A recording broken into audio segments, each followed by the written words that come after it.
यह जैसे 1891 वाला आप देख लीजिए डिबेट, तो मालवाड़ी उठाते हैं और यहाँ के समाज सुधारक उठाते हैं। अंग्रेज तो हिचकिचाते थे, यहाँ के पारिवारिक, धार्मिक और सामाजिक मसलों में हस्तक्षेप करने से हमेशा वो बचते रहे। जब जब भारतीय बुद्धिजीवियों का काफी दबाव पड़ता था, तब भी वो कोशिश यही करते थे कि परंपरावादियों की सुने, वो रैशनलिस्टों की नहीं सुनते थे। और यही वजह है कि रैशनलिस्टों को धार्मिक ग्रंथ सामने रखने पड़ते थे। वो विद्यासागर और राम मोहन रॉय के डिबेट में आपने देखा ही होगा। लेजिस्लेटिव डिबेट्स में भी, काउंसिल में भी आप आएंगी तो आप पाएंगी कि एज ऑफ कंसेंट को ब्रिटिश सरकार टालती रही, जिस पर उस समय के पत्र पत्रिकाओं में ढेरों बहस हुई है। तो एक तो ये मैं करेक्ट करना चाहूंगा कि अंग्रेज इसके पक्ष में कभी भी नहीं रहे हैं। दूसरी बात यह है कि मैकाले पूर्व शिक्षा की भी बात इसमें आई है। एक जो संजीव चाह रहे थे कि मैं उसके ऊपर कुछ कहूं, तो और पंचतंत्र को भी उठाया है उन्होंने, ऐसा दिखाया जा रहा है। और इस बीच में और भी कई जगहों पर, कई प्लेटफॉर्मों पर मैंने यह बात सुनी है कि ब्रिटिश पूर्व भारत में, प्री कॉलोनियल इंडिया में यौन स्वच्छंदता थी। इस कहने से एक निष्कर्ष, एक नतीजा तो यह निकलता है कि आप प्री कॉलोनियल इंडिया में पैट्रियार्की को ही नकार रहे हैं। जहां पैट्रियार्की होगी वहां यौन स्वच्छंदता नहीं होगी। यौन स्वच्छंदता पैट्रियार्की को बर्दाश्त नहीं।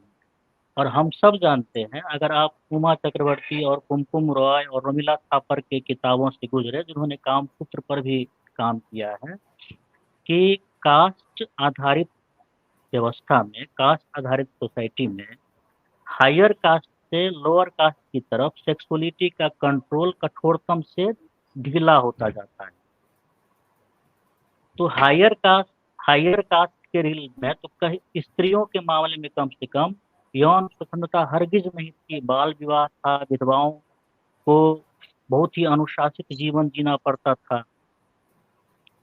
अब देखिए कि विक्टोरियन मोरालिटी की बात करते हैं। विक्टोरियन मोरालिटी कहते हैं कि यहाँ पर थोपा गया, लेकिन हमारा मानना है कि हमारे इंडियन ट्रेडिशन में, कास्टिस्ट पैट्रियार्की में, हायर कास्ट के बीच जो सेक्सुअल नॉर्म्स थे वो विक्टोरियल मोरालिटी से मिलते जुलते थे।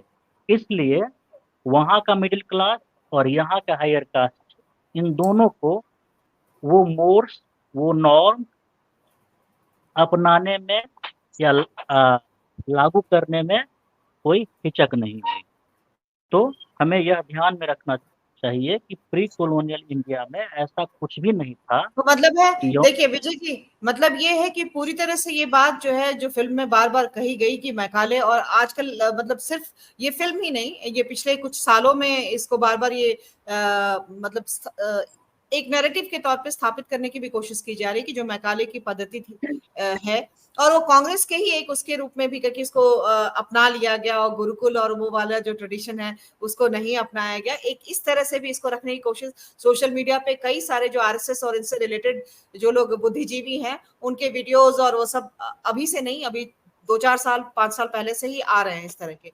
तो जो ये इस फिल्म में भी इस यौन शिक्षा की बात करते हुए मैकाले की शिक्षा पद्धति को नकारने की बात की गई है, और एक तरह से इस पर एक दोष मढ़ा गया है, और ये कि हमारी जो शिक्षा पद्धति थी गुरुकुल वाली और उसमें वो सारी चीजें थी, तो इसको, तो ये कितना जो है निराधार या इस तरह का जो क्लेम है इसमें, वो कितना भ्रमित करने वाला और कितना सच्चाई के करीब है। ये देखिए, गांधी जी ने एक किताब लिखी, ब्यूटीफुल ट्री, जिसका हिंदी में नहीं, धर्मपाल ने लिखी है ब्यूटीफुल ट्री। गांधी जी ने अपने किसी भाषण में उसका जिक्र किया था कि भारतीय शिक्षा जो थी वो तो एक रमणीय वृक्ष के समान था, ब्यूटीफुल ट्री था, जिसको आप लोगों ने आकर के बर्बाद कर दिया, ब्रिटिशों से उन्होंने कहा। तो वहां से ये शुरू हुआ है। और धर्मपाल ने यूरोपीय जो एडमिनिस्ट्रेटर हैं, ट्रेवलर्स हैं, उन्हीं के आंकड़ों को पढ़ करके और उनको सामने रख करके ये साबित करने की कोशिश की कि ब्रिटिश शिक्षा प्रणाली लागू किए जाने से पहले भारत में जो शिक्षा प्रणाली थी वह उससे श्रेष्ठ थी। अच्छा। कैसे? तो जो जो जो प्रणाली जहाँ की हम जब मैकाले की प्रणाली में ही स्त्रियों के उत्थान के लिए क्या क्या कदम उठाए, इस तरह की जो है चीजें शामिल की गई थी, और क्या मतलब भारतीय स्त्रियों की पिछड़ेपन की स्थिति और ऐसे जो हम लोग के समय तक चलती आई, जब हम इन सबको नोट करते थे कि क्या वजह है, क्या नकारात्मक पक्ष है, क्या सकारात्मक तो सकारात्मक पक्ष है। उसके पहले उसी की जो शिक्षा थी वो ये कहती थी कि शूद्र और स्त्री अगर सुन ले ज्ञान हम्म, की कोई बात, तो उनके कान में पिघला शीशा भर देना चाहिए। तो इसकी वकालत कर रहे थे। हाँ वही मैं कह उसी पर आ रहा हूँ कि गांधी जी ने यह नहीं कभी सोचा कि यहाँ पर स्त्रियों को पढ़ने की मनाही। अब इसके इसके सबूत मिलते हैं हमें कहाँ से, तो बंगाल, सबसे पहले बंगाल से मिलते हैं जहाँ पर स्त्रियां पढ़ करके आत्मकथाएं लिखना शुरू करती हैं। तो क्या मान्यता थी वहाँ पर यह मान्यता थी कि अगर स्त्री पढ़ लेगी तो विधवा हो जाएगी। यह तो ब्रिटिशों के आने के साथ ही ये मान्यता नहीं है बनी होगी, पहले से ये मान्यता चली आ रही होगी।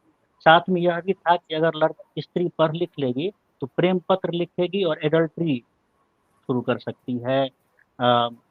तो इस तरह की मान्यताएं जहाँ थी।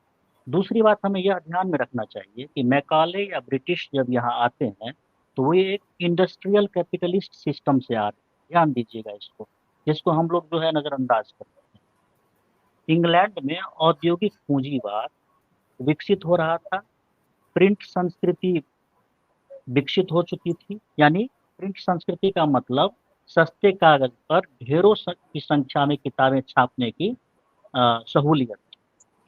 इंडस्ट्रियल कैपिटलिज्म के साथ मिडिल क्लास या बुर्जुआजी इवॉल्व करता है, उसके साथ प्रिंट कल्चर आबद्ध है। इसमें कौन कारण है और कौन प्रभाव है ये मैं नहीं कह रहा हूँ, ये सब एक दूसरे से जुड़े हुए हैं।